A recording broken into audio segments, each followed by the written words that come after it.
everyone. My name is Andrea. I'm MJ. And we are so excited to be back for another episode of the Laps Down podcast. Okay.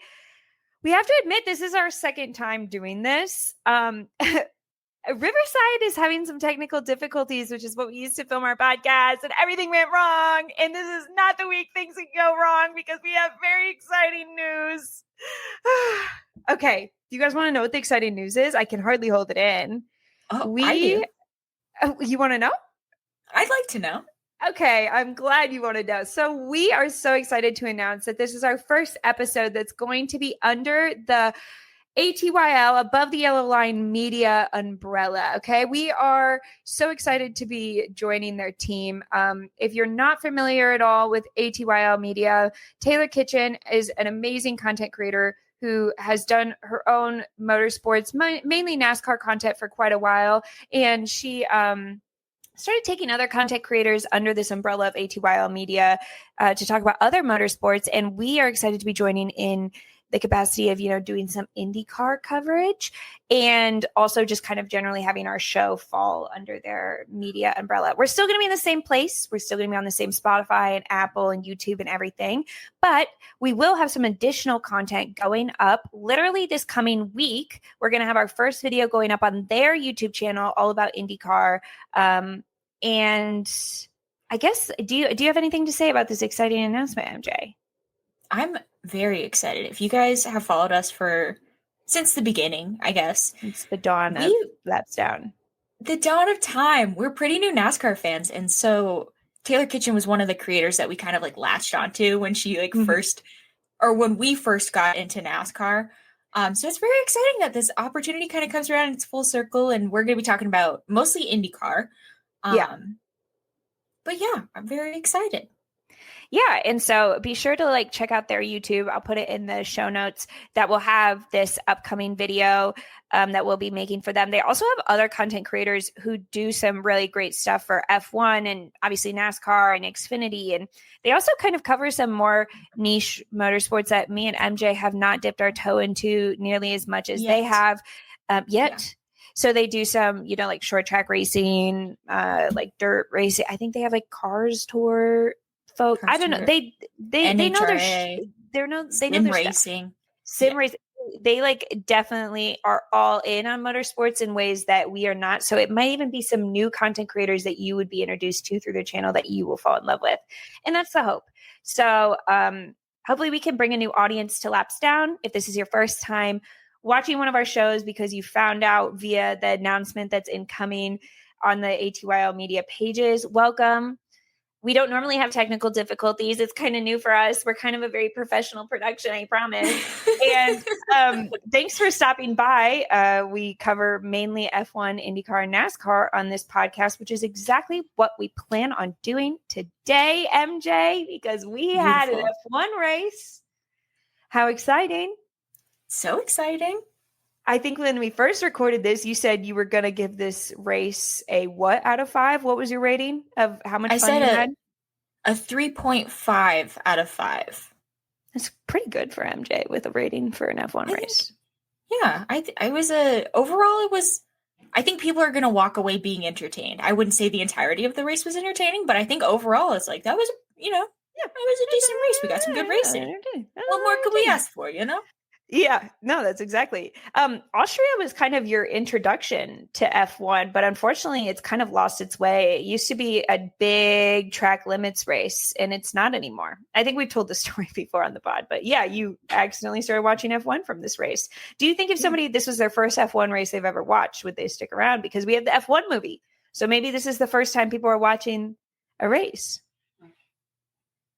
That's an interesting question. I guess no. I didn't ask that the first time around, guys. You didn't. I know. I was like, my answer is not prepared. This is the first time I'm being addressed like this.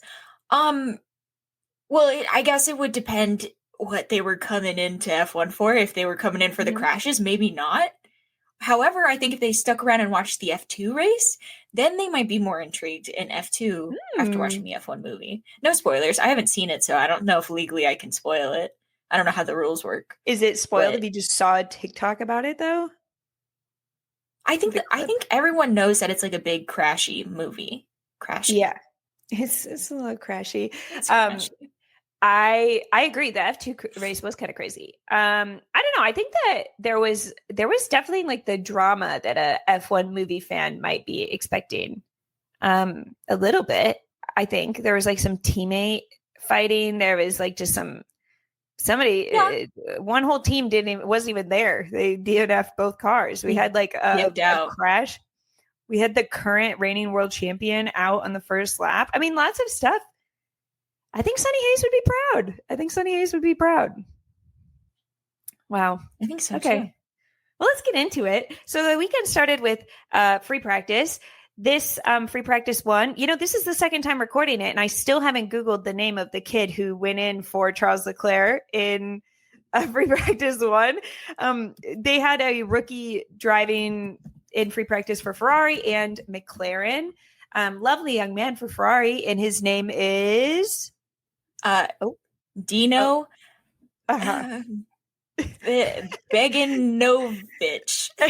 He did such a good job, and we are so proud of him. But moving on right along to Mr. Alex Dunn, who drove for McLaren. He was in Lando's car. He is doing very well in F2, so a lot of eyes, I think, were interested in seeing what he would do in FP1.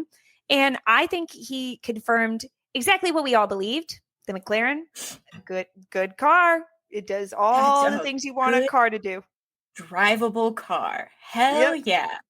Basically, Oscar and Lando were probably like, fuck, there goes our excuse. I mean, they were like, this rookie came in his free practice one. First time in an F1 car, he went P4 in practice. Obviously, that doesn't really mean like he would have gone P4 in a race, but it is kind of like, I don't know. Lando, your seat's up. No, I'm just kidding. He's not going to lose a seat to Axton. That'd be funny, though. If that's what people were saying after the free practice. It'd be funny if after free practice we jumped to conclusions. Yeah, heaven forbid an F1 fan jump to conclusions. I say screw it. Put him in a race. Let's see how good this car really is. Let's see if it's the car of the driver. Put Alex Dunn in for, I don't know. What's an inconsequential race? I guess at this point, none of them are for those two. Yeah, they're kind of deep in it, huh? Well, we did moments past, I guess. So then we had some spins in free practice, the usual, everybody complaining on the radio, this car is undrivable. It's like they'll drive it. It's fine. It's very drivable. Everybody just kind of gets on the radio and mucks about for a couple practice sessions. Then we had qualifying.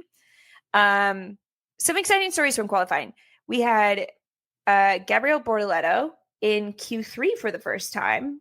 And we can kind of jump ahead a little bit on his journey this weekend. That Q3 was kind of foreshadowed all throughout free practice. He was towards the top of the timing sheets. And then he ended up finishing and getting points for the first time in an F1 race in his career. He had a little hug with his manager, Fernando. Steak all better. Steak is good now. Steak no longer washed. Yep. Well done. Well done. Yeah, That's a well done steak. It's a well done steak. I mean, they obviously for a while they were having issues with their pit stops. That appears to not be an issue anymore. They were so cute. They were giving each other like high fives in the pit lane after each pit stop. They're like, yes, we did it. And then Gabriel Bortoleto and Nico had a little hug.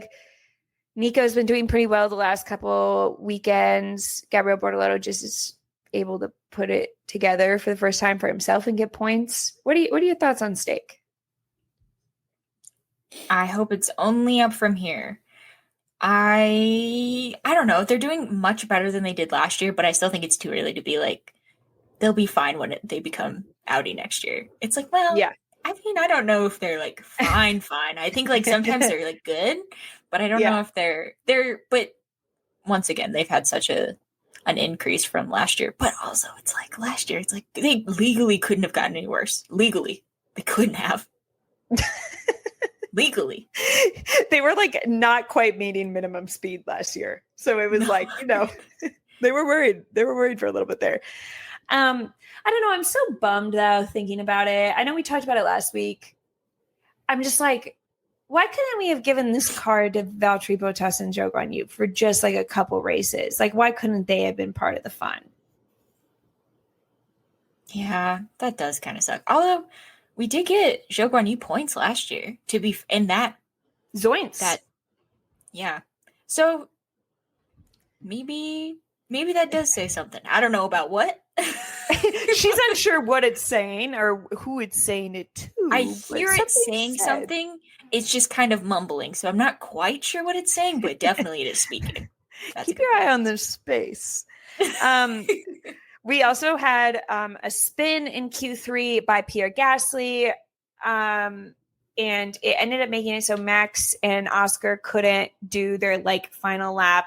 I'm sure some other people, I don't know, I can't be bothered to name every person in Q3, but Lando ends up getting pole. I don't know. I think Lando definitely, he's coming back with a different attitude after his crash. Do you think the crash is what he needed to come back and get on pole? Do you think he looked defeat in the face and he's like, oh wow, I'm really about to fumble this world championship? And he was like, I better change this. It might have been an awakening moment. I just wish maybe one of the bottled starts from last year could have been his awakening moment. Maybe we could have done this a little bit earlier. But I think he was like, oh shoot, maybe my teammate is just a little bit better than me. I should probably turn some things around. It could also be the fact that everyone on TikTok was praising him for his maternal nature. And he was like, yeah, Mommy Lando has officially clocked in. Mamacita. He came out there and he was like, I heard people were calling me gentle and maternal. I'm about to fucking destroy Oscar, this young man, in all of his dreams. In a gentle and maternal way, though. It was let him down softly. He was going he was doing the thing where he was like, no, I guess I'm just a bad mom. I guess this is all my fault. He's a narcissistic and weird mom who is in eternal competition with her own daughter. Yeah, that's 100% what Who said that? No, I think that maybe that's what it is. Lando's the type of mom that's like, yeah, I was 90 pounds on my wedding day. You're just like, yeah, it's like an almond mom. I don't know. I just think it's interesting because the way that I used to do it, and I was pretty popular. So, wow, Lando's so back, guys. He's honestly so back in such a toxic way. Who's excited? No, I think that it was definitely Oscar had a moment of being like, okay, I fucked up. He was on the radio and he was pretty pissed. Most pissed I'd ever heard Oscar this season. And he ultimately ended up, I think, paying the price for it in the race. We talked a little bit just about they had a pretty good battle at the beginning of the race. Lando didn't bottle the start, blocked Charles. Oscar managed to get around Charles in that moment, and he didn't let up on Lando. He was in Lando's mirrors. Lando was making maybe some mistakes, swerving around, hitting some curbs, but generally was keeping it in front of Oscar. And he also got the preferential tire strategy. And we talked a little bit about just how that's how McLaren races. They said on the radio, you can go for it, Oscar, but you're not going to have the preferential tire treatment unless you get pole. Or whoever qualifies higher gets their first go at strategy. And I think that ended up kind of being race decided for Lando and Oscar, unfortunately. Yeah, definitely Oscar. Helped. But Lando definitely looked like he was buzzing. He was buzzing around this weekend after his pole and his, win today. Spoiler alert, I guess we haven't gotten to the end of the race. He wins. He definitely had a different aura. He was smiling. He didn't look depressed to be there. He looked like maybe he might like F1. Interesting.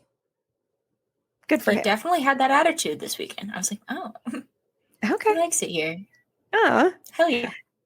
Yeah. And then we did have some drama at the beginning of the race. So we had Carlos Sainz. He stalled out on the formation lap, couldn't get out of first gear. Something up with his brakes. Brakes are all the rage lately. Everybody's been having brake fires. It's so hip and trendy in motorsports lately to have brake fires. 2311 would like to chat. 2311 is Williams the 2311 of F1? I don't know. That's something we'll have to talk about.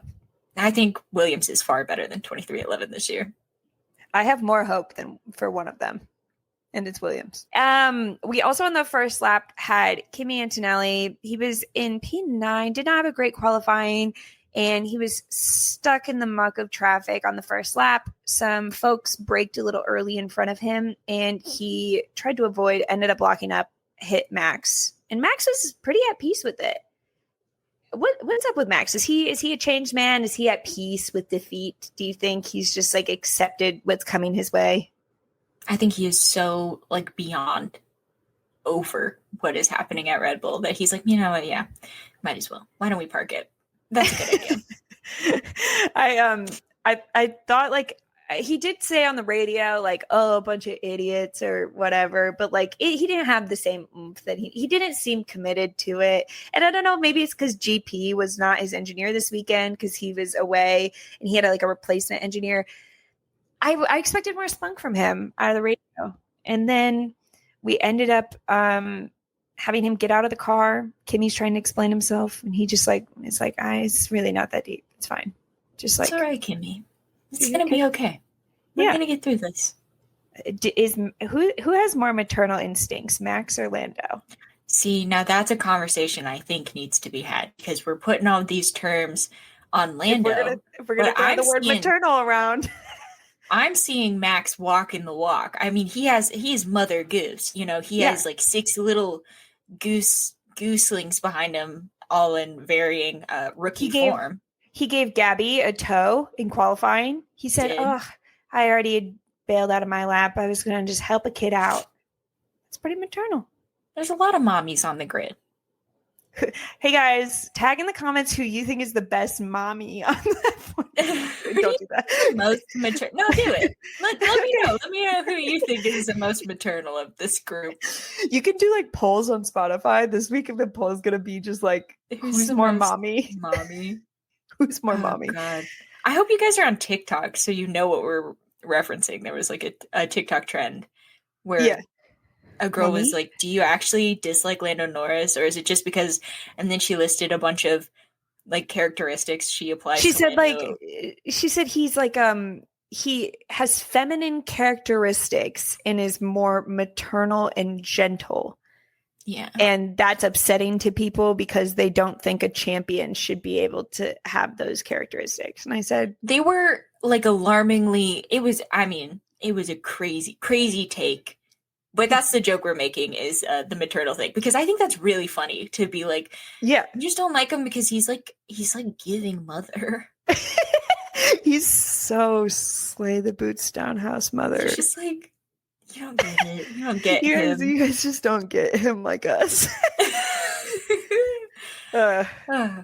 Anywho, so then we later had Albon retire. So we've had, if you're tracking, we've had Carlos out on the first lap and then Albon on like lap 5. And they never said what was like really wrong with Albon's car. They honestly didn't even acknowledge it on my feed. He was just like being like rolled into the garage and like nobody was talking about it. And I was like, is he dead? Yeah. Or like made it up to P6 only to retire. It's like, yeah, might as well. That checks out.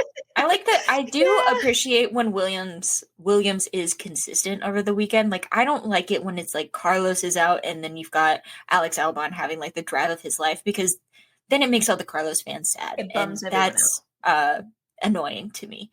So I like it when it's even playing fields.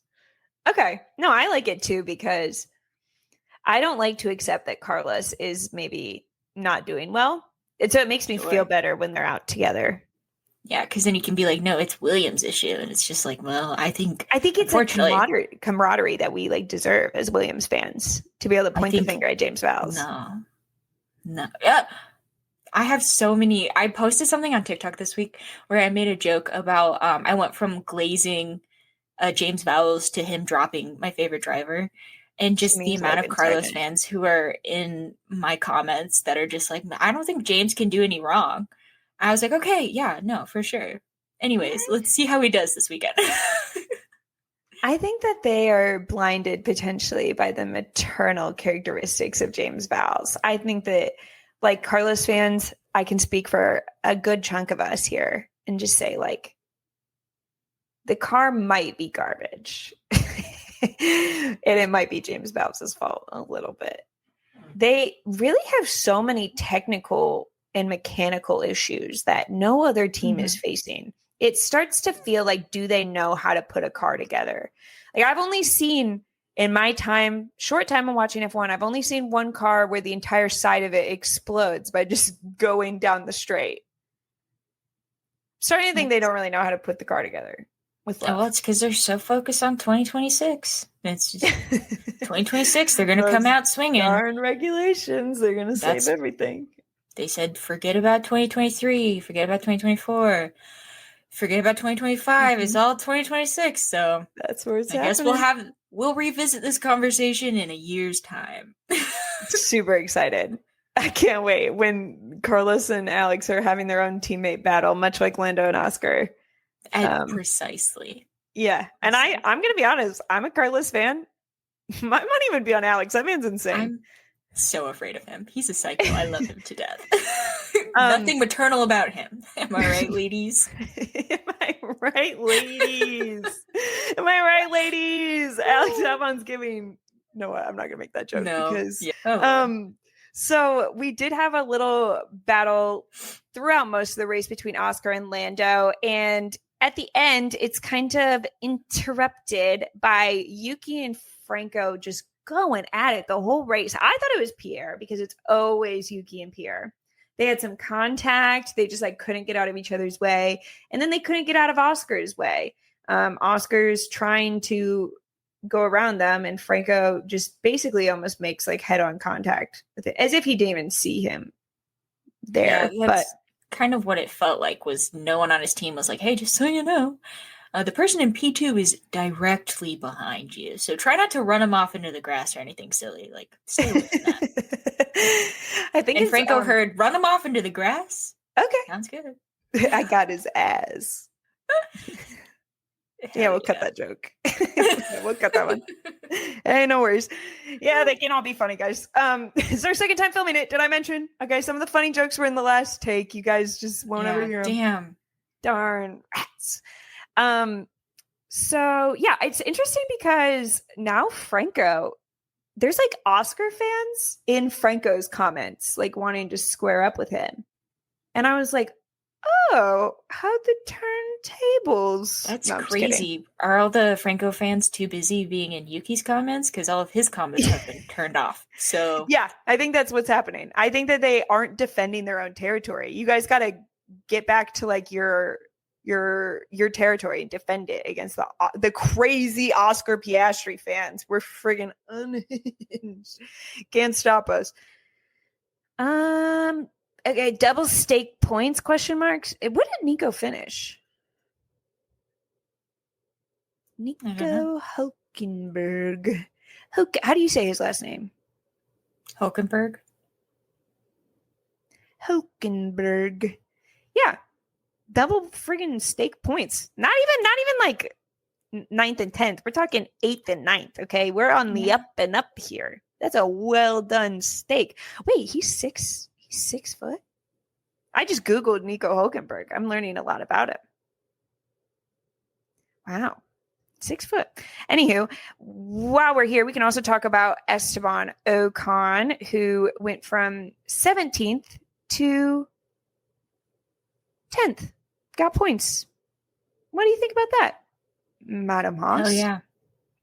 I love that for them. Haas is on the up and ups, except for the weekend when they're on the down and down. Just down in the darn dumps. Can't be every weekend, am I right, ladies? Right. No, this is so scary. We have Esteban Ocon in 10th, Ollie Behrman in 11th, Isaac Hadjar in 12th, Pierre Gasly in 13th. Ollie Behrman's surrounded by the French. And then underneath that is Lance Stroll, and he's kind of like French by proxy. He's a little French. He's a little French Canadian. That's spooky. Be safe out there, Ollie Behrman. Yeah. I feel like the Frenchness somehow has declined since Esteban Ocon left Alpine. Considering there's an additional French person on the grid, I just am getting so much less French energy this year. It's very interesting how that works. I think just having 2 French people at a French team, it was just far too much for all of us. You have to dilute it a little bit, I think. Spread it around. You know what I mean? Yeah. Just can't have it too concentrated. Mhm. Liam Lawson also had, I think, probably his best performance of the year. He Yep. made it to Q3. He was the highest finishing of all of the Red Bulls, and he finished P6. Came around just in time. He felt the door closing a little bit on his F1 career, and he was like, "Yeah, not ready to go to supercars just yet. Can't get rid of me that fast." And he decided to step it up a notch, I guess. What do you think about that, MJ? I mean, better late than never, I guess. Maybe if you're lucky, you can score points next week too, and maybe I'll be back in the Red Bull seat before you know it, Liam. Keep it up. At this point, maybe. Why not? Okay. Well, shout out Liam Lawson. Shout out F1. Good for you guys. We got Silverstone next week, disrespectfully placed on the 4th of July weekend. First, they take My Country 'Tis of Thee and they make it their national anthem. Then they put Silverstone on the 4th of July. How rude. And I also think we had a red, white, and blue flag, and then they copied our red, white, and blue flag. Absolutely. That is exactly how it happened. And then they're like, let's also slap Canada on the same weekend as the Indy 500. Just the British agenda. You know what I mean? British bias. Put me on. Let me talk to Sky Sports. Get on Sky Sports. I got some things to say about the British bias. Do you think that there's a British bias? Yes. Hell yeah. You listen to the Sky Sports stream. What's the craziest British take you've ever heard on there? It's just, they only talk about like the British drivers. They don't acknowledge as much. Like, it's very weird, but when you listen to it enough, you're like, we're missing some things. Like, there are some people that we don't even mention. Like, there's only 20 of those drivers out there. Why are we only talking about some of them? Because it's like subtle, but it's like, it's clear that you guys are only paying attention to. Do they actually talk crap about Max a lot? I feel like that's what everybody always says about Sky Sports. When it was more of a competition at like the beginning of the season, I mean, they would go out of their way to point out things Max was doing. Like, there would be a whole ass battle for the lead, and they'll be like, "Oh, Max Verstappen locked up." And it's like, okay, well, he's in 17th, so can we go back to? Let's go back to the actual front of the grid. Let's go talk about it. But I wonder what their spin was for today with the crash. How was that Max's fault? Did they have anything? Like, really talk about it? No. They were stumped. They were like, actually, at first they said it was George Russell, and they kept going like, "Oh, George," and I was like, "Wait a minute, George he's British, guys. You can't say that." And they're like, "Well, it was Kimmy. That makes more sense." It would have been funny to see what the reaction would have been from Max if it were George. It might have been a very different vibe. Maybe that's why he was so calm when he got out of the car, because he was like raring to go with George. He's like, "Yeah, we're gonna drop the gloves here." And then and then he sees this like small little child get out, and he goes, "Oh, you see, my son. Ricky Stenhouse Jr., that's what you do when you see a young man lock up and smack India." I can't punch a teenager, and I think more of us should listen to that, Ricky. Yeah, Ricky. Hey, you and Max can go to anger management together. It'll be a cute little excursion. You could go bowling together. Oh, you guys should go bowling.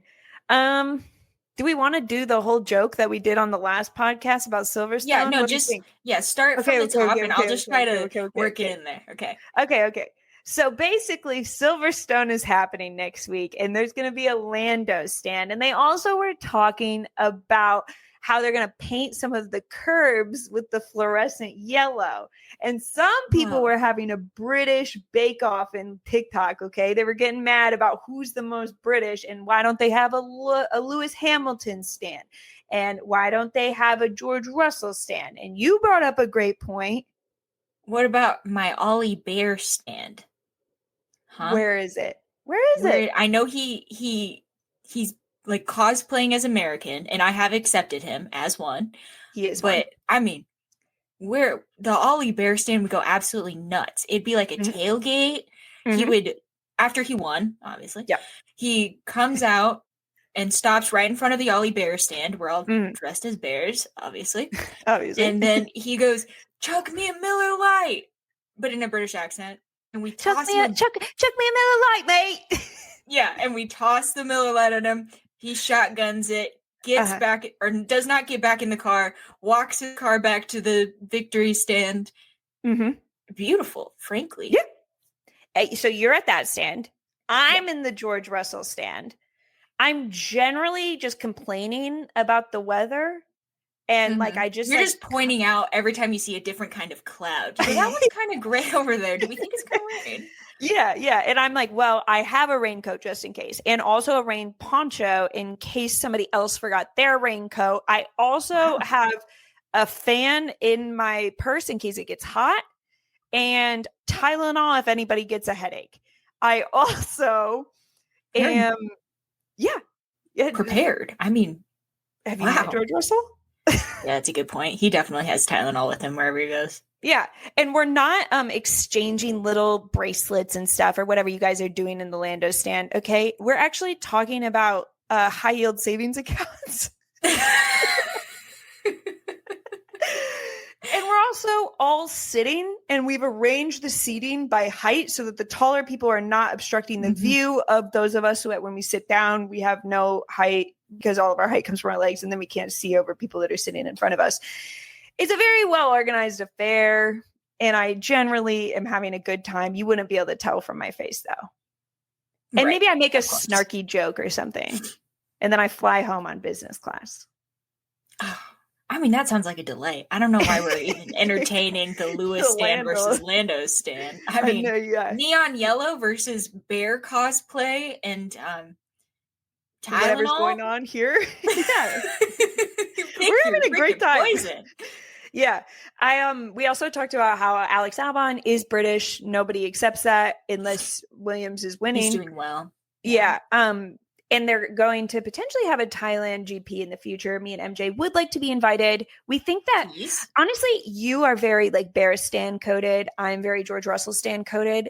But somehow we do meet in the middle with like, we need to be at Alex Albon's home GP. And I would say he's actually the perfect in the middle between us. Actually, if we were doing a scale of like George Russell, Alex Albon, and Ollie Behrman, I think one side would be George Russell, and then one side would be Alex Albon, and Ollie Behrman would be the perfect middle. Okay. That doesn't like really apply to what we were talking about, but it just like it was. I think that's fair. You know, I have a podcast, you know. Speak your truth, MJ. Speak your truth, MJ. That's why we bought these microphones. Hate for them to go to waste. I'd hate for them to go to waste. Speaking of, you know, F1, and then we're about to transition into IndyCar. I forgot to bring up, there is like a very important vote happening, guys. There's a very important moment in time to really like voice your support for your favorite driver from a few pre-selected choices, and to really rock the vote, show up and show out for democracy. The ESPYs, which we've decided earlier when we recorded this, we don't know what that stands for, and we don't care to find out. We hate it. They are a sports award show, and they have a category this year for best driver. It is popular vote. You know what? Maybe I'll even throw the link in the chat so that we can really rock the vote, laps down style. And you get to choose your favorite driver from the following options. It's best driver. It's not your best driver. It's best driver. I'm sorry. I'm so like fan favorite coded. You know what I mean? Yeah, I get you. Best driver. We don't know whether it's for last year or this year, considering we're in the middle of every motorsport season, whether we're like voting on last year's performance, just their performance thus far this year. I don't know. But we have Joseph Logano. Joseph. Okay. He wants to be taken seriously now. He wants to be called Joe. You're disrespecting him. He wants to be called Joe. I think he's settling for Joe, but he'd prefer Joseph. That's not what he said. Well, he doesn't know what he wants. He said, I like JoJo. I think if we're going to lean into it, we should lean into it. Anyways, Jojo we have Logano.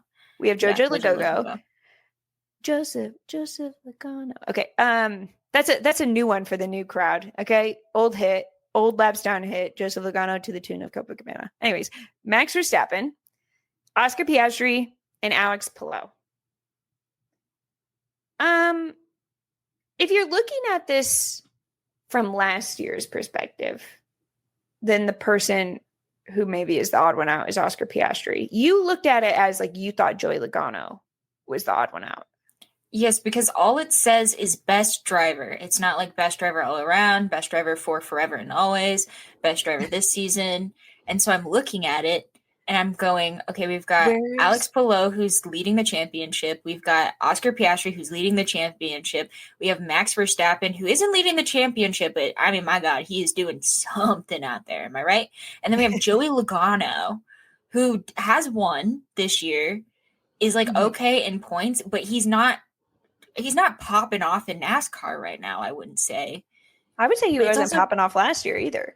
No, like he was a playoff situation. So the Joey Logano one really took me out, especially because like if you're going to choose someone from NASCAR, which it doesn't seem like you have to, considering you have 2 F1 drivers on here, why Joey Logano? Just before I was even like, oh, this is who I would vote for, I was just like, okay, how did we get here before I take this any further, you know? Well, because it's like a fan vote, I just am like, that's just not fair to Joey Logano. You're going to make him look a fool comparatively. Yeah. Well, he has quite a few dedicated. I'd probably say you'd get Logano maybe over Palou. I know, just and because it's really to me.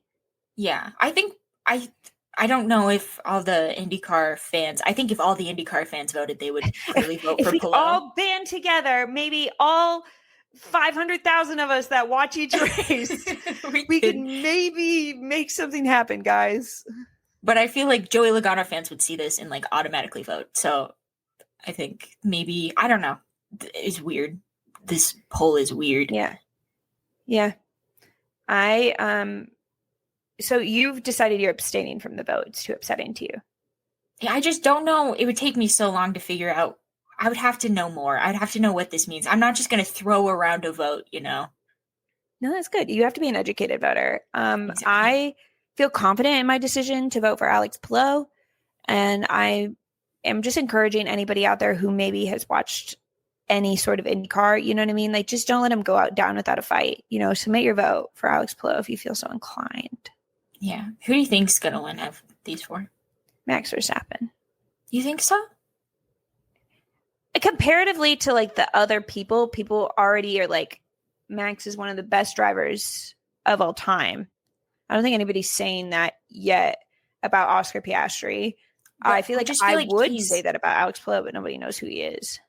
I think Oscar Piastri is very in favor with a lot of people right now. And I almost wonder if he could get some of the Lando Norris vote, because they would be like, well, at least it's McLaren, and I'm not going to vote for like, these are people who are voting for this. I just don't know the numbers on that. This whole thing stresses me out. We can't just be throwing around best driver, because what does that mean? What does it mean? Who would you have put for the NASCAR representation? I mean, Denny Hamlin this season, I feel like, has been doing He's the number one seed in the in-season bracket. I mean, that's something. Yeah, hey, look, no one's talking about that. I mean, and then you got Ty Dillon who took him out, so maybe we put Ty Dillon up there. But it's like there's 33. I don't know where I got that number. There's like 45 drivers out there. There's more than 10. Generally, there's dozens. I would say it's like, and Joey Logano is the one you choose. Like, I don't know. It's interesting. And no representation from Kyle Larson, who beautifully did the double, right? We don't talk enough about how he did. They should have done the best driver poll, and it's just Max Verstappen and Kyle Larson, so we could settle the fucking debate. Oh my God. Yeah. I don't know. Alex Palou is splitting the vote. He's a third fucking party. They have Kyle Larson, Alex Palou, Max Verstappen. Alex Palou is the third party. At least then it would be fun and start like a conversation. I haven't seen many people talk about this outside of that. Another thing we pointed out was like, isn't it interesting that it's like F1 IndyCar and NASCAR? Yeah. It's like, of all the motorsport series out there, if we're just like having a best driver, no definition, no qualifications, it's like toss someone in from supercars. Let's get rally car drivers in there. I mean, IMSA, people win Le Mans. Like, let's spruce it up a little bit. I don't know. Perplexing indeed. Well, I can't wait to see what you guys do with your vote, and we'll see who wins. And me and MJ were invited to the ESPYs, so we'll be there in attendance. No, I'm just kidding. We weren't. We will be. Yeah, whoever wins, we're gonna get on this podcast. Just unless it's one that we don't like, then in which case we will not have them on the podcast. Whoever that may be. No, we could get all four of them on the. All four of them are on speed dial. Whoever wins is going to come on and give their all of them to come and bid for their vote. Yeah. Stay tuned. Yeah. Stay tuned. So watch this space, guys. Things coming. On to IndyCar. IndyCar was an off week. They tested at Iowa. It's closed testing, so I don't get any of the numbers. Classified. Which isn't the upcoming race, but it's the race the following weekend.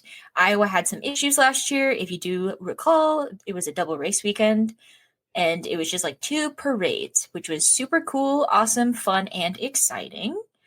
But they did testing this week, and we were told that Connor Daly led, which is exciting. He's man is on the up and up, especially at an oval. His best races have been at ovals this year. He's had pole position here before. Granted, it was before the hybrid, but clearly something's clicking for him. Well, my question is, so we've talked before about how Connor Daly was like kind of seeming like he was racing for a seat. He was in a dire sponsorship situation. He was always kind of iffy on whether he would have a seat this year. Do you think that he has earned a little bit of stability in his career, and now he can just get out there and be like, I'm going to win? That's the last thing I need to check off the to-do list. I think a win would definitely help. I think where he is right now, the thing is like JHR is like, I mean, they need money. It's money, like, please. If you had someone, and this is an issue with like racing in general, you can have someone who's really good in the car, but if they're not bringing any money, what are we going to do about that? I think his performance last year on ovals at the end of the season is how we got a seat this year. I hope that he's doing so well. Like, and he's on the up and up. Stingray has done pretty well this season too. Like, JHR is clearly figuring something out. I don't know if it would lock him in for a seat, but I think it'd be fun for us spectators who I feel like all of us are cheering for Connor Daly at this point. I mean, we are going to be at the Iowa race. What I would give and what I would love to be there for Connor Daly to win, or at least get a podium. That would be so fun. Speaking of desperation, there's another elephant in the room. Somebody else who might be in a desperate situation. Miss Iowa GP herself might be not in a great place. Yeah. I think one of the reasons we talked about the first recording of this episode, this is actually right around where it cut off. I don't know, just in case anyone wants to know how far we got. Yeah. The Iowa IndyCar race was obviously bad last year, and that's when they had like the huge title sponsor of Hy-Vee. So a lot of people, I'm born and raised in Iowa, and a lot of people went to the races for, Okay, flags. Yeah, sorry. Sorry if anyone out there was just like really, really desperate to be born and raised in one of the worst states in the country. I got it. So, but a lot of people go to these races because Hy-Vee was the title sponsor, and they would like shell out for these concerts. And so the advertisement last year was based around like, Luke Combs is coming, guys. Luke Combs is coming. And if you showed up to the race, as I did, you would know who was singing and performing. You wouldn't know that there was what series was racing. And so this year, because they don't have that title sponsor, we don't have Hy-Vee pushing these concerts. We don't have IndyCar pushing anything. Like, the race isn't on the radios at all. The NASCAR race is. That's going to happen in Iowa a little after. But because of that, we are seeing like absolutely zero ticket sales. I mean, you and I were we haven't bought our tickets yet. You and I were looking at seats, and it's like each section has maybe like at most 15 seats sold in the entire place. And what sucks is like, they have two issues. One of them being that the race isn't being very well marketed, which is crazy because it is like a double race weekend. Again, like there's some real movement that could happen in the point standings for the championship, and maybe you could see somebody like a Connor Daly or somebody who's kind of an oval merchant get their chance to shine. But secondly, the racing wasn't that great. And so if you did go last year, you're probably not inclined to come back again. And so they did this test. It seemed to kind of try to fix some of those issues. The T that we got from off track with Hinch and Rossi was something about more downforce and lower power. How are you feeling that they could fix the parade situation? I don't know. That's none of my business. It's a freaking classified test. We can't even find out. Yeah. It's like a whole new package this year, which, I mean, I'm hopeful. Connor Daly was probably the most hopeful of all the people that they interviewed. And I think that's probably partially because he was leading. They haven't done any highline racing yet, though. But as far as results, something to keep an eye on, Connor Daly topped, and then we had Alex Palou second fastest, and Felix Rosenqvist was third. I don't know. And could be interesting.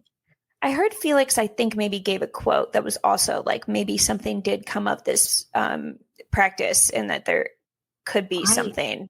The quotes that I saw from him were very not as exciting as that sounds. It sounded like he was like, maybe we could do a second line. That would be fun. Yeah. I don't know. I guess Hinch and Rossi, their comments were before the test, so sure. What are those losers know? You know what I mean? It's like that checks out for them. yeah. Before the test, they were like, "Yeah, it's probably going to be an utter failure." Excited. Another thing I found very interesting from the little bit of results that we got is Prema, who you and I have talked about recently. Is like, did we accidentally let Prema figure out how to do ovals? They were 12th and 13th fastest, with obviously Robert Schwartzman being the faster of the two. Crazy oval merchant, but I think overall, I'm not super excited about this Iowa race, which may lead to it blowing my expectations out of the water. I think the bar has been fastened to the ground at this point, and if they can just step over it, I'm going to be giddy. Bear in mind, this will be the first time me and MJ will be in the same room as each other since Las Vegas F1, and she wants to hang out outside of the race. Excited. She wants to say that she's not even excited about the race. Like, I have a whole folder of all these fun content ideas that we're gonna make. All right, so much fun. Connor Daly is gonna win. It's gonna be so much fun. And then she's like, we've not even excited. Absolutely jinxed Connor Daly at this point. No, we Chase Briscoed him, but in the reverse, the bad way, not the good way. Quick, say he's on fraud watch. I said he was about to lose his seat. Yeah, he is. But that's not because he's bad. It's because he's poor. I hate it when IndyCar drivers are poor. It's just sad to see. But this weekend, upcoming, we have Mid-Ohio, which is a road course. That'll be fun. It's one of our few remaining road courses because I think all we have left is Laguna Seca after this, ? Exclamation point, semicolon. Sounds like the type of schedule IndyCar would cook up. Yeah, doesn't it though? But hopefully it'll shake things up because Alex Palou, as we have said famously, isn't very good on ovals. However, that was proven wrong, so maybe it won't shake anything up. I don't know. No, I think he's still bad. I'm just saying. I just want to be controversial. He's so bad. But Kyle Kirkwood hasn't won at a road course. Oh, no, he hasn't won at a... No, he did. Fraud watch. No, he did. He's on fraud watch. He's on fraud watch. So maybe he could do the triple crown of this IndyCar season. Fraud watch. I think the Chevys are on fraud watch. I'll say it. I mean, should we discontinue Chevy at this point? How are you guys still even kicking it over there? You know what I mean? It's like, you're really going to let Honda walk you like this? Like, that's crazy. At your own race, too, in Detroit. That was embarrassing. I wouldn't have shown my face after that. Me, Chevy. The Chevy mascot. The Chevy face, obviously, shouldn't have been shown in public. Yeah, so we'll just, anybody else who want to like jinx or like put it out there or anything, like something really off I think we've sufficiently jinxed the people I want to jinx. But stay tuned to ATYL Media this week for some IndyCar content. Just thought I'd throw that in there. Yeah, I think so we're gonna post it this week. It's gonna be a preview of Mid-Ohio. So if you're interested in that, it'll be kind of like a longer form YouTube video format. I think it'll just be MJ, but maybe you'll see me do the Iowa What? I don't know. Anything else that we would like to say about IndyCar? I miss it. Please come back. That's it. That's all I've got. Mm-hmm. Yeah. Okay. So moving on to NASCAR. Okay. All right. We'll uncut starting here. Hey guys, we had something that we had to cut to start the NASCAR. No. MJ said it was too controversial, so we'll move on. What? No, that's good. Keep going. I'll love that. Okay. We had. Okay, can I just? Okay, so we had our TNT broadcast this week. Oh yeah, seems a little more buttoned up. Okay, I have to say there was a lot of blazers happening. They didn't wear blazers on the Prime podcast. Podcast. It wasn't a podcast. It was a broadcast. It's kind of like a podcast if you think about it. What are they doing that's different than us? They just also have another screen showing something else. If you think about it. If you think about it, we're basically the same thing as we are. This is brought to you by NASCAR on TNT.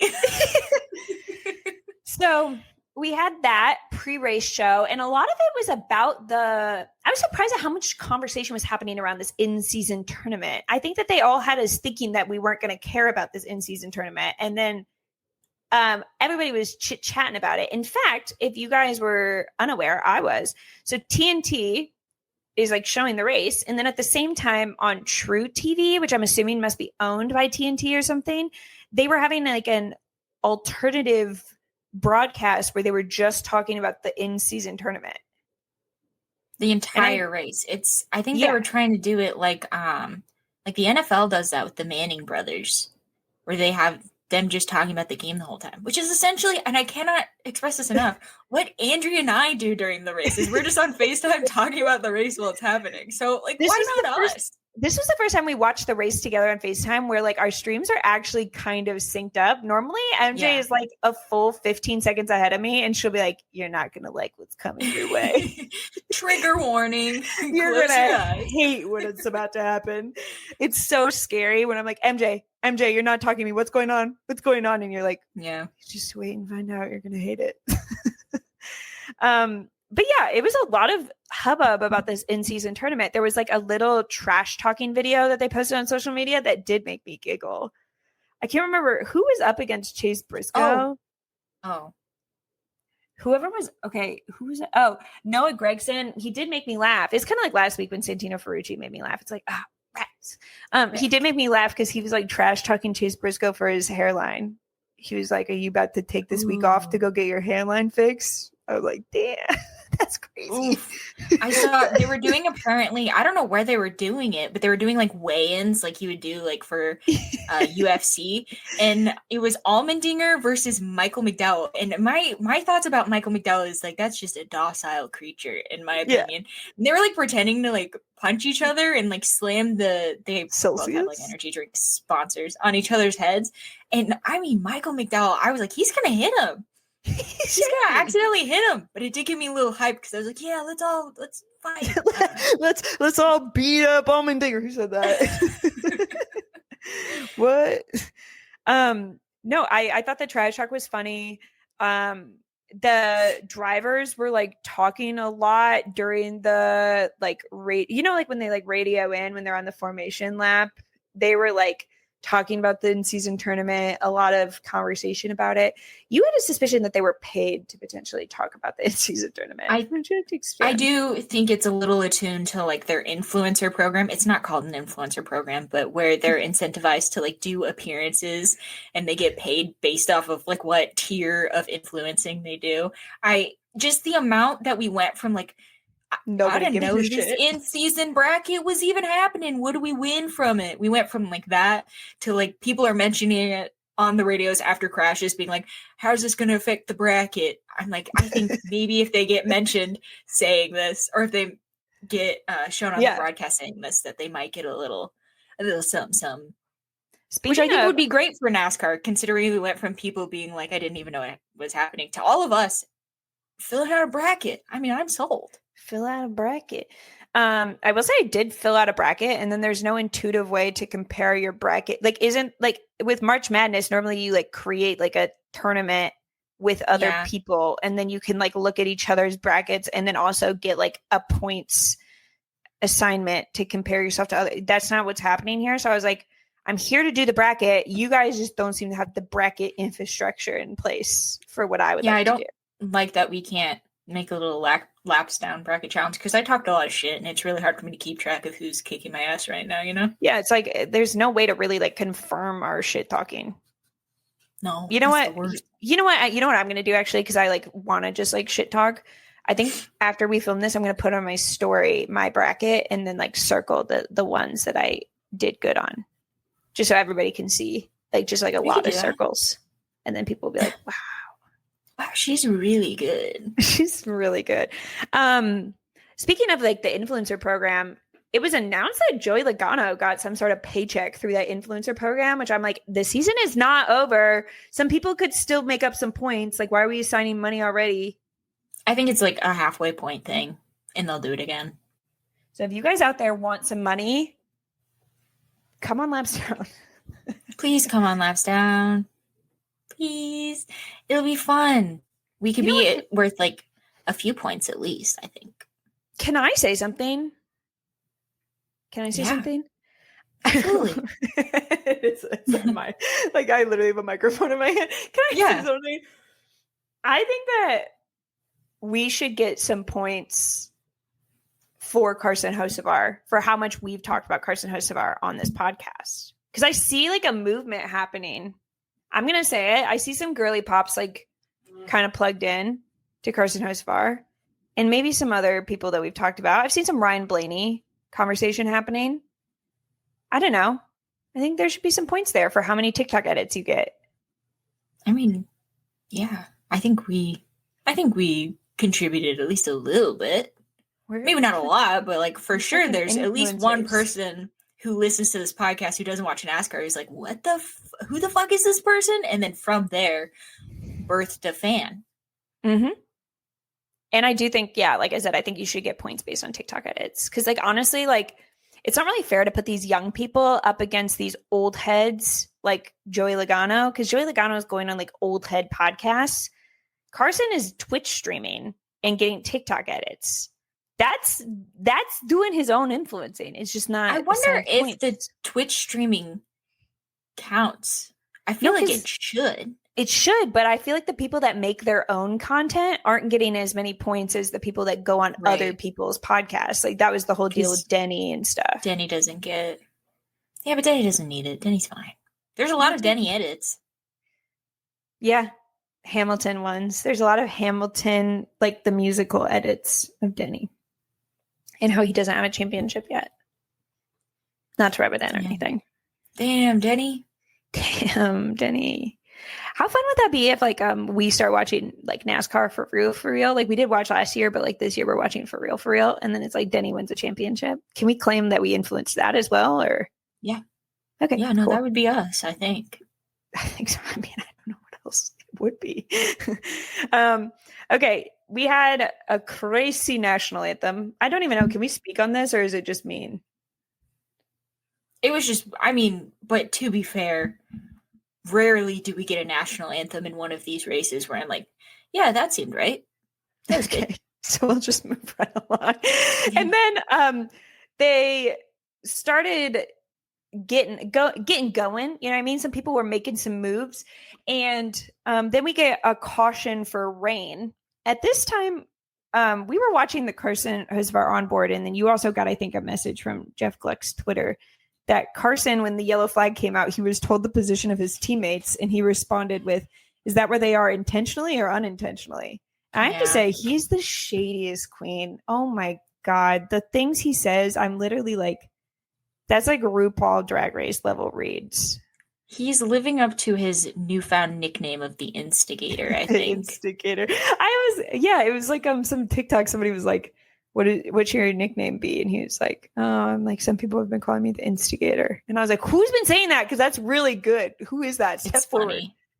That's really funny. Instigator. Anyways, they also had to blow dry their pit stalls from the rain. Guys, can you guys tell I took the notes for NASCAR this week? Can you guys tell it wasn't MJ? So with the rain, they have like the little dryers on the track. And I guess I've never noticed they have like little leaf blowers and they dry the pit Yeah. stalls with those. I thought that was cute. How effective are these little leaf blowers? Because I've used the leaf blower before, and I wouldn't be like, no, this'll get rid of the rain. I think it's just you gotta feel like you're doing something. You know what I mean? That's fair. Yeah. It's like when you see like somebody and they like think they're being helpful, but they're like cleaning the wall or something, and you're like they're like vacuuming the driveway, and it's like, okay, I mean, there's something happening for there's sure. something happening here, I guess. Yeah. Anywho. And then we get racing again. And Christopher Bell, we cut the part where we talked about him, but he got loose a little bit, hit the wall, and hit a bunch of other people. He hit Ryan Blaney, Austin Dillon, Kyle Larson almost got hit, but then he snuck by. I think he also hit Bubba Wallace, but Bubba Wallace was kind of a casualty throughout the night. In every situation that happened, I think Bubba Wallace's car was just taking a hit. Wrong place at the wrong time, Bubba. Just consistently. All across the board. Poor guy. But I don't know. I kind of feel like he doesn't really care. He's fine. He's in the playoffs. But I did kind of feel bad for Ryan Blaney because he looked like he got a pretty hard hit. It feels like he never is let off easy with these crashes either. It's always like him head first into a wall or something. Yeah, it's never just like a ruin a tire situation. It's like the car actually, they wouldn't even let us allow you to start working on the car. They were like, hey, we gotta get Ryan Blaney out of the car because there's no way in hell that car's going back out. Yeah. So they end stage 1 under caution, and Austin Cindric sneaks by with a little stage 1 win. And then we get going for stage 2. Let's just skip to where it really starts hitting the fan, okay? Of course, lap 69, the treacherous, the famed. Lap 69. Okay, do we want to go through a casualty list here? Well, should we say what happened? No. This isn't. Yeah, let's go through the casualties. Go ahead. What happened? I don't even remember. Wasn't it? Oh, it was Nemechek kind of, because you accused it of being SVG, and SVG was doing this technique that I don't know who taught it to him, but there would be like the 3 rows of the cars that are traveling in a pack, and he would make a secret 4th row just a little bit lower than everybody else. And so from one angle, it looked like SVG got up into John Hunter Nemechek, who ended up getting into Denny, what have you. SVG has been acquitted. He was not at the scene of the crime. He was at the scene of the crime, but he was just like eating a donut in the background. The glove does not fit. SVG is innocent. Horrible example. But it was John Hunter Nemechek who got a little loose, got up into Denny Hamlin. Denny Hamlin spins, and just slowly everyone behind Denny Hamlin just like crumples into one little mess. Yeah. So that's the casualty of lap 69 at Atlanta at the Echo Valley's. Where were you guys when lap 69 in the Echo Park restart zone happened? Where were you guys? So our casualty list is Ross Chastain, Ryan Preece, Jojo Lagoga, William Byron, Daniel Suarez, Carson Hocevar, Kyle Larson, Chase Briscoe, Corey LaJoie, Cody Ware, he's still here, Denny Hamlin, Brad Keselowski, Noah Gragson, Justin Haley, and Austin Cindric. Yeah, a lot of those were DNFs. We had a few people come back out. We had Hocevar come back out. Larson came back out. Denny came out for a little bit. I think Ware came back out. Denny came out, couldn't get up to speed. And they were like, Brad, retire the Viking car. Brad came back out in a big way. Yeah, Brad Keselowski came out. Haley came out. Yeah. So lap 69 is actually where everybody's playoff brackets, you just kind of crumbled them up and just like shot them into the wastebasket. Yeah, if you were playing this game in a for real way, and we're picking people that would actually win the race, you were in a tough spot here because everybody that was left after lap 69, you had a lot of people that I don't think ever thought they would be in a top 10 sort of situation. And they started acting very brand new.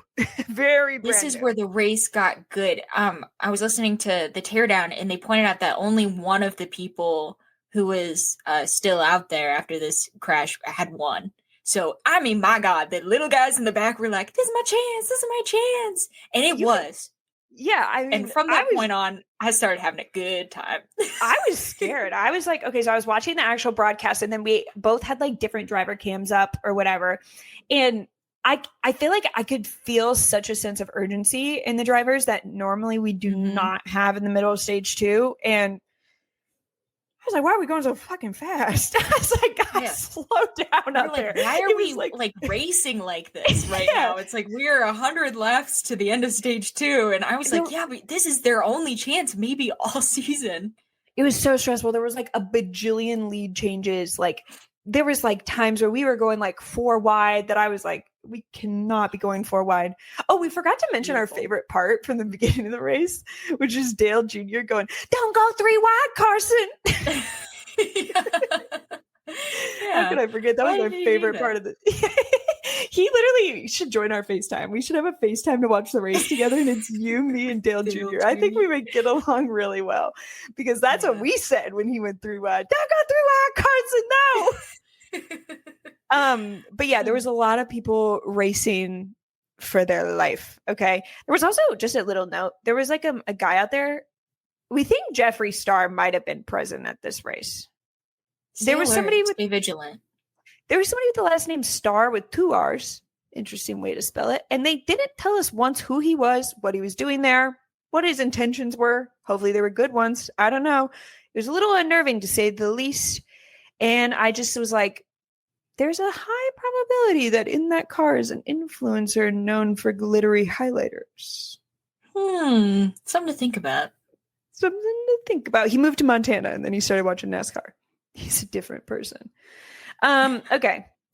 Recchi hits Eric Jones. Why did I type it in like that? That's just mean, Andrea. That's just mean. Recchi hits Eric Jones. Carson nowhere to be found to blame. And I think that's a point we should speak on.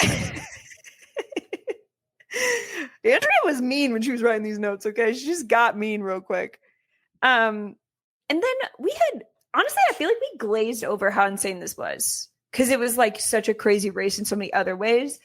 The finish to stage 2 was like so chaotic because you had Tyler Reddick and Chase Elliott racing like 2 people that are not guaranteed to be in the playoffs and don't have a win and have good equipment and should probably have won a race by now. And I think the end to stage 2 really reflected that. It was almost an exact tie.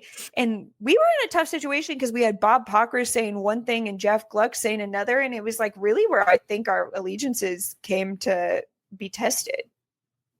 Yeah, I wasn't sure because one of them was like, Elliott got the win. And the other one was like, Tyler got the win. And then they both were like, oh, actually, it was the other one. And I was like, nobody knows what's happening. Yeah. But they went with Chase Elliott. And he didn't even need it. Honestly. I think they went with Tyler. Oh, yep. No, that's right. That's what it says in my notes. No one knew who got it, but NASCAR said Tyler. Yeah, it's really important to read your notes, guys, and just like not just make shit up and just spread misinformation. Okay, that's good that Tyler got it because at least he got a stage win, if nothing else, this race. Yeah. Well, and Chase Elliott hasn't got a stage win all season, so we just keep that up. Keep consistent. Does winning the race count as a stage? No, I'm just not even going to say that because we have a new audience here that might watch NASCAR and they're going to hate me. I'm just going to move on. Oh shoot! We should have started at the beginning, being like, "We're new here. Yeah, please, sorry, please, we're please. new here. We're new here. If you watch a lot of NASCAR, we've only been watching for less than a year. We have strong opinions though, and you just don't bully us, okay? Bubba Wallace spun out, and I think that this was kind of the end of us pretending like Bubba Wallace was back in this race. Here, do you want to do this? I'm on the other side on mine. Oh, okay. No, that's good. We killed it. Okay. For everybody that's wondering, we just did a little heart hand. Little hand heart, and because my nail polish is pink and hers is blue. It's like it looks like a reveal. What is it? It's mother. It's neon. It's Lando Norris. Wait, Wait, why did I was picturing like 5 years people having kids and it's like neon smoke with like the little blurbs painted all over everything. Little blobs. Yeah. He's Gonna be a race car driver. We're having Orlando. Did you see Luke Combs had a Dale themed birthday party for his son turning 3? That was sick. And they had like fire suits as party favors. Frick. That should be me. Wait, for my we should have like NASCAR themed birthday. Okay, I'm turning 27 next year. Is anybody number 27? I'm turning 27. Let me think. I don't think so. I think that we might be the same age, MJ. I'm turning 27 this year. Ding dong.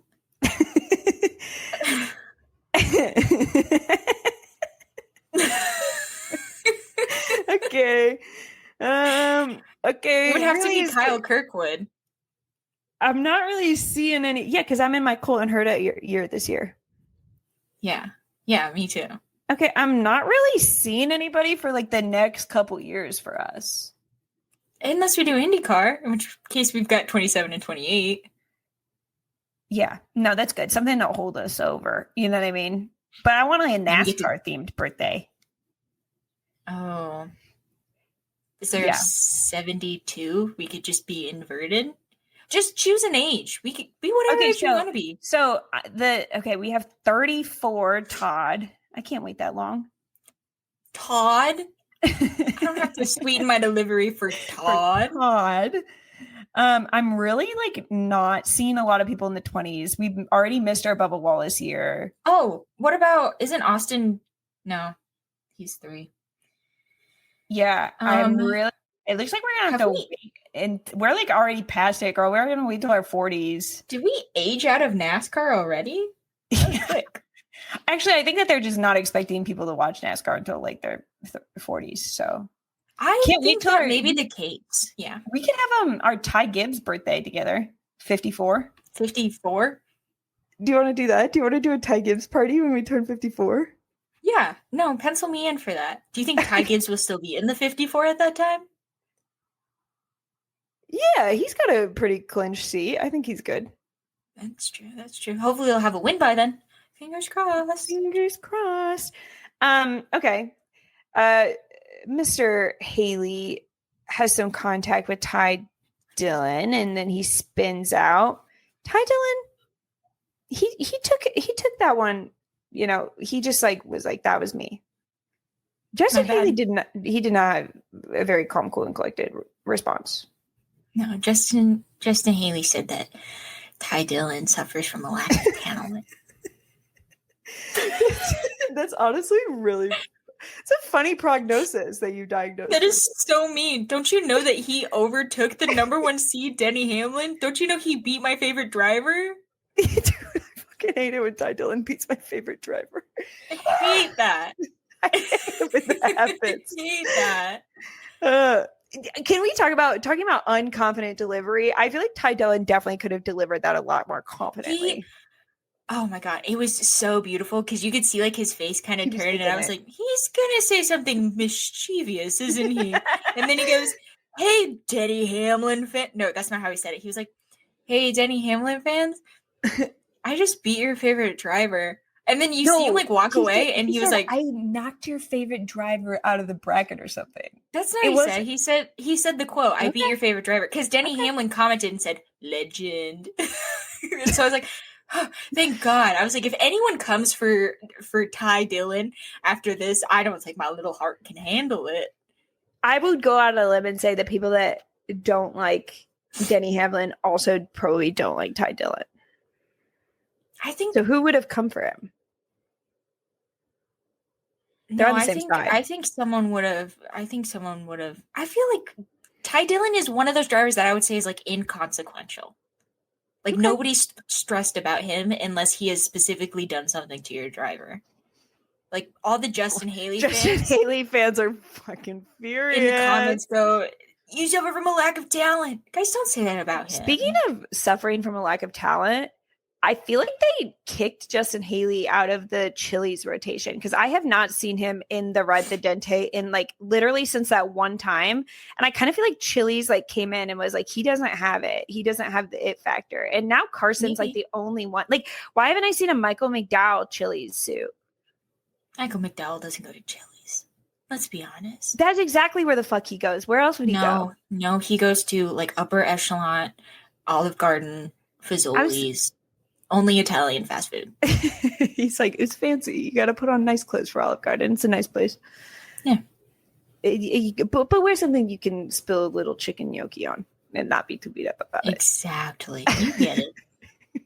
I was kind of thinking like TGI Fridays or, oh my God, Michael McDowell would fuck up a Ruby Tuesdays. Ruby Tuesdays I thought didn't exist anymore. Not to Michael McDowell, so don't say that. Okay, it would really upset him. Trigger warning. I think Ruby Tuesdays stopped existing in the 2000s. I guess I don't know. We used to have a Ruby Tuesdays and I love Ruby Tuesdays. I love Ruby Tuesdays. Okay. So then we have Brad Bowman. Ricky Stenhouse.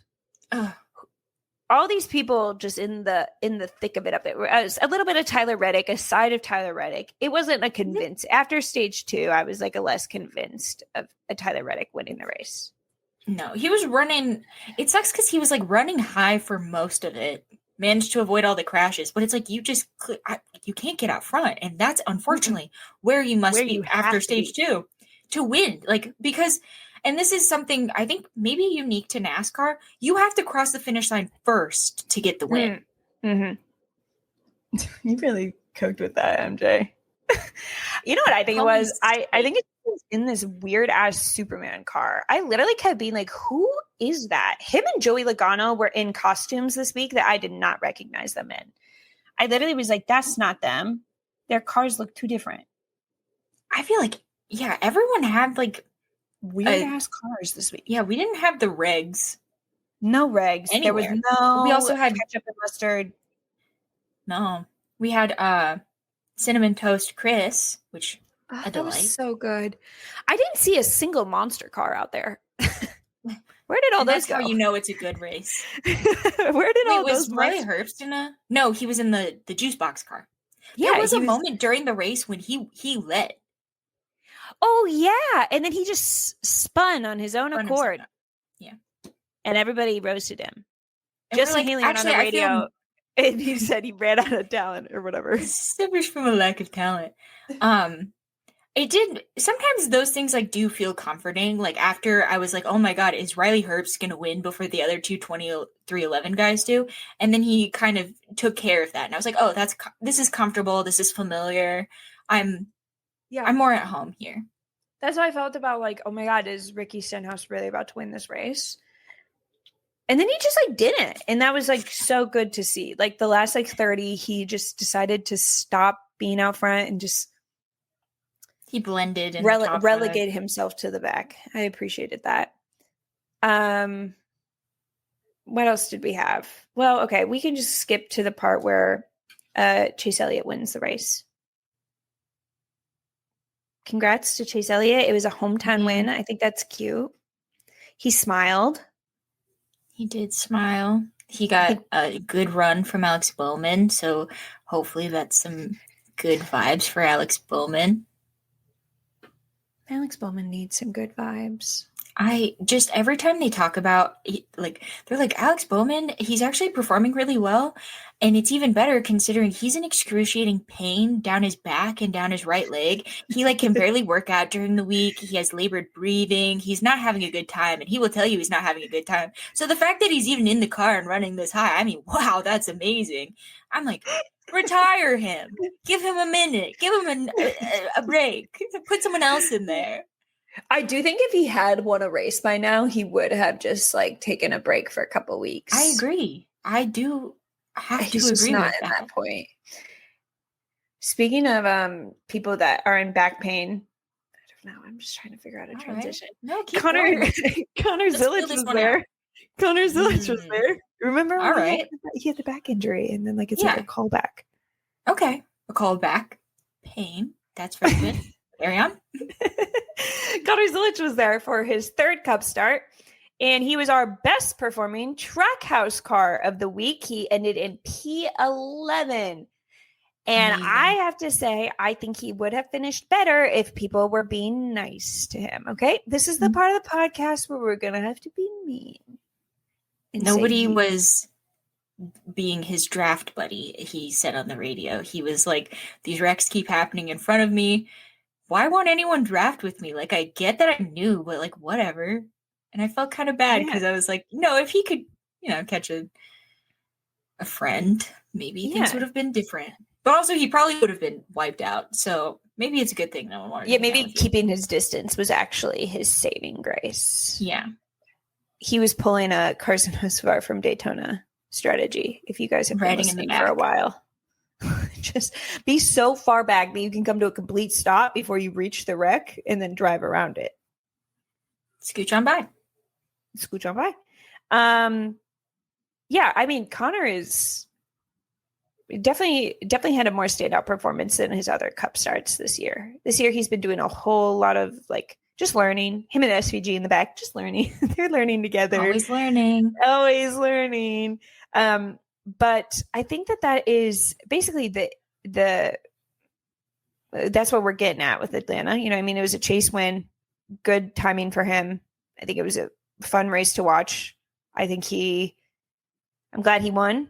I kind of wish it would have been somebody that was a little bit more of a wild card, because I think Chase Elliott is pretty good at, road courses and stuff like that too. So he also could have probably pulled a win off somewhere else. And it would have been more fun for me if it was like an Alex Bowman or a Brad Keselowski who ended up coming in second and third. Brad was close this week again. After last week's blunder, he had an amazing performance this week. Just the unfortunate fact that his teammates couldn't keep up with him to give him a draft or to give him that push like Alex Bowman did for Chase. In reality, his loss is Chris Buescher's fault. Cinnamon Toast Chris. Damn. I would like to see Chris Buescher get a win. He's doing so well. Yeah. He just can't, like him, Ty Gibbs. It's like these guys we see doing very well. They just can't put all the pieces together. But there's some people that, I could see a Chicago, Sonoma, something, Watkins Glen going their way. I mean, Chris Buescher's kind of good at road courses and stuff too. Mm-hmm. Yeah. So I don't know. We'll see something. Next week is Chicago. And it's a big one for Lapstone, guys. I'm not going to lie.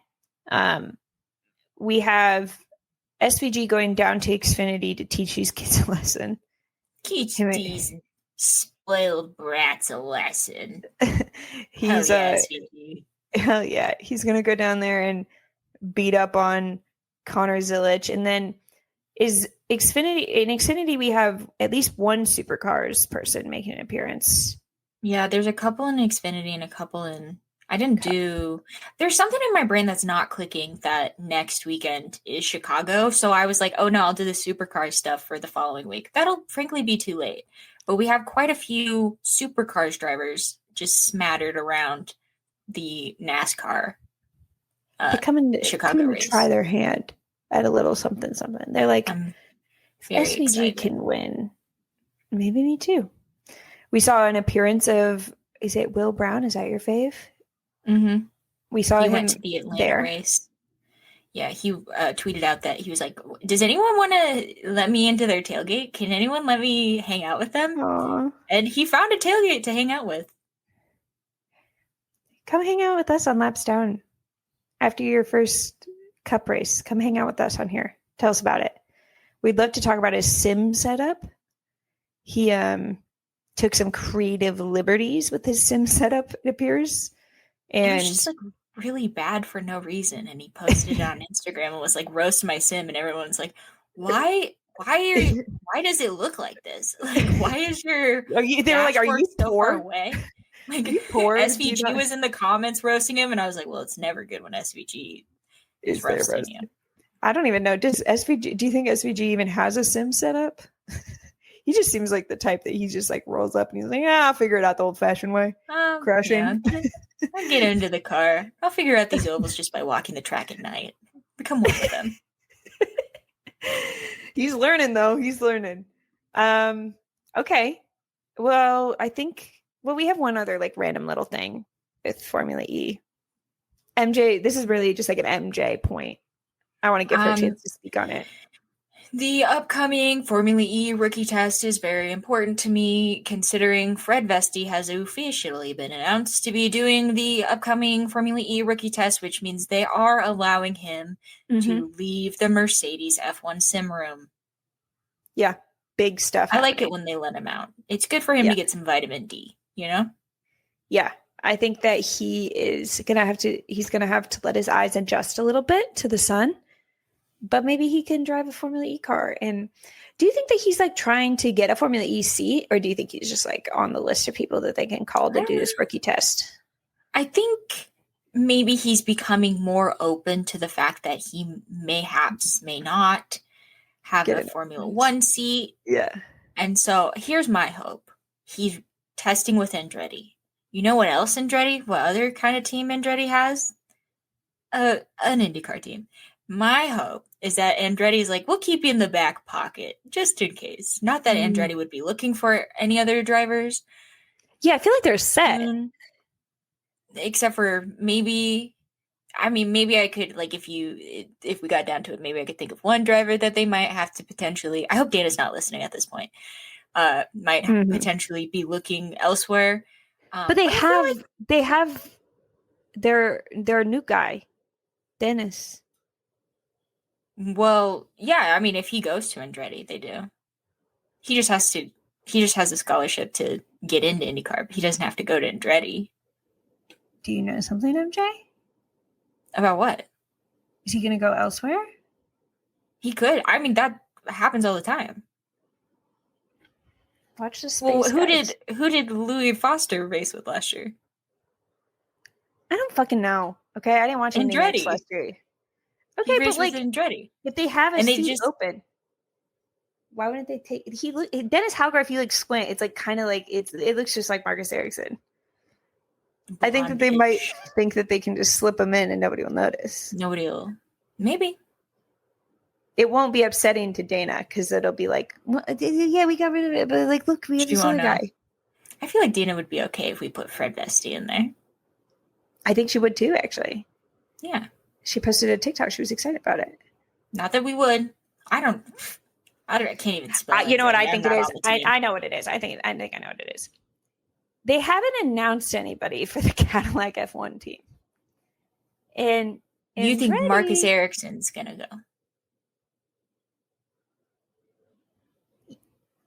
Yeah, actually, we'll go with that. They're going to move Marcus Ericsson back to the Cadillac team. Sure. And they're going to put Dennis Hauger in the Formula E seat and Fred Vesti in the Indies. It's like a trade. It's like a little swap that they're doing. Everybody gets different seats. And it's like just a bunch of European men that they're just kind of like rotating around, seeing if anybody will notice. I think that could be fun. Yeah. Anywho, thanks for hanging out, guys. Thanks for listening to Laps Down. If this is your first time listening, hopefully we convince you to stay. Maybe. If you do like it, maybe you can subscribe or like maybe like leave a review or something. I don't know. Just like do whatever you feel whatever best. Your heart desires. Your we'll be here towards our show. And yeah, we'll catch you guys next week. Do we have a triple next week? We have a triple next week. Where are we? Oh yeah, because it's fucking Silverstone. And it's a holiday weekend. Popping fireworks not popping on me. Don't know what that's about. TikTok or the Vine. You don't know that? It's the 4th of July. I was not Vine. What? I was on Tumblr. I was a Tumblr kid versus a Vine kid. If anything was good enough on Vine, it would just make its way to Tumblr and I would be satisfied. That's so true and that's so important. Okay. Catch you guys later. Say bye, MJ. Bye. Goodbye.